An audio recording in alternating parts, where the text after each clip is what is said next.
Hi, and thank you for tuning in to Noir Histoire. I'm Natasha. Born in Baltimore, Pauli Murray's early life was marked by the tragic death of her parents. Her mother, Agnes, died suddenly from a cerebral hemorrhage when she was 3 years old.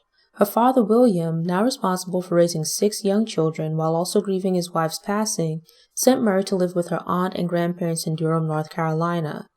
Unable to cope and having lingering effects of typhoid fever, William was committed to the Crownsville State Hospital for the Negro Insane.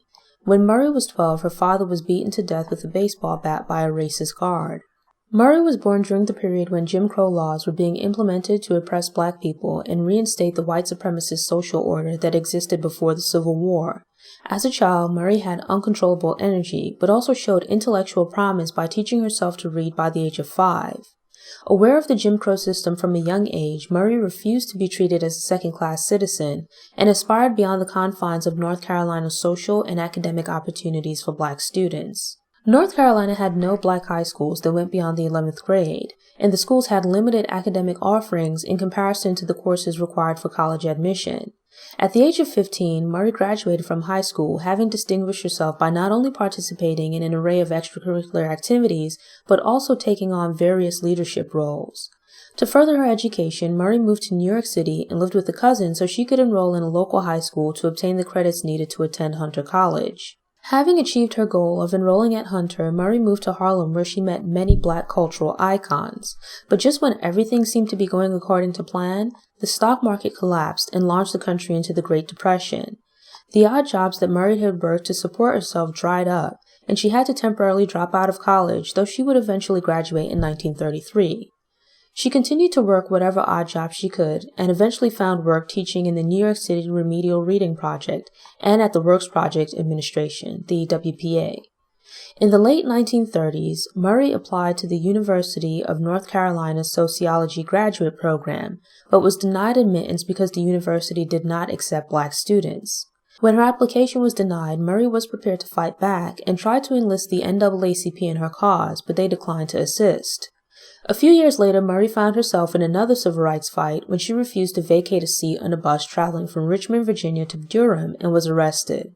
But the incident fizzled out when the state reduced its charges and issued fines for Murray and her traveling companion. While working for the Workers' Defense League, Murray again traveled to Richmond, where she gave a rousing fundraising speech that brought her to the attention of Thurgood Marshall and Leon Ransom, a law professor at Howard University.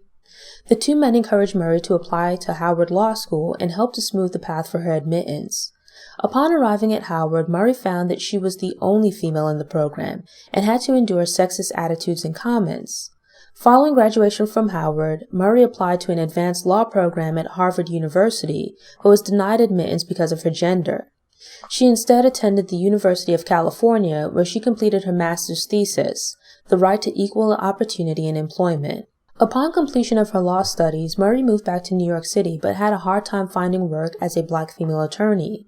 She was eventually hired by the Women's Division of the Methodist Church to write a pamphlet explaining America's segregation laws. The church wanted something simple to distinguish between legal requirements and social expectations for segregation. Instead, Murray turned in a hefty tome entitled States' Laws on Race and Color, which delved deeply into segregation.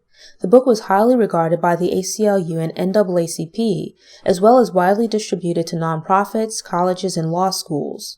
Murray then spent a few years working at a law firm before moving abroad to work at the Ghana School of Law. Upon returning to America in the 1960s, Murray became involved with the civil rights movement. She worked closely with several icons from the period but did not agree with the male-centeredness of the movement and its organizations.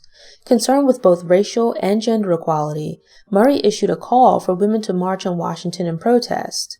This ultimately resulted in Murray and other female activists gathering to create what would become the National Organization for Women, NOW. Originally envisioned, at least in part, as an organization that would serve the interests of black women across income brackets, it eventually became dominated by professional white women.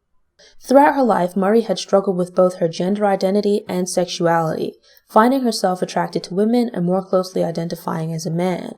The stress of dealing with her identity issues had resulted in multiple breakdowns.